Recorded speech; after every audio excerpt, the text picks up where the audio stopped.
Ada hutang, tengok video ni sampai habis. Sebut pasal hutang, kebanyakannya orang dekat luar sana semua ada hutang. Persoalan dia, adakah kita dapat uruskan dengan baik ataupun tak hutang tu? Itu masalah sekarang. Sebab tu, ramai orang kat luar sana mengalami masalah kewangan sebab terbeban dengan hutang.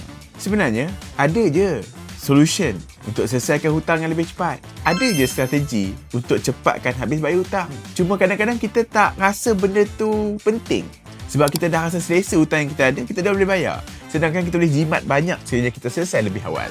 Banyak produk-produk pelaburan yang ada dekat luar sana. Kita ada pelaburan emas yang ramai orang terlibat. Tapi kita nak tengok apa lagi alternatif. Apa yang saya nak memperkenalkan kat sini adalah tentang aset Bitcoin.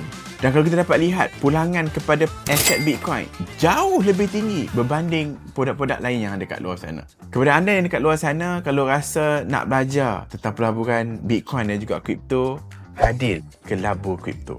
Bagaimana dalam program ni, dah ramai orang dah cuba daripada zero, newbie, dah mula melabur, dah mula dapat pulangan. Kelas ni dah dihadiri lebih 16,000 peserta semenjak tahun 2020. Resultnya juga terbukti. Grab sekarang sebelum terlambat. Daftar sekarang, layari laburkripto.com.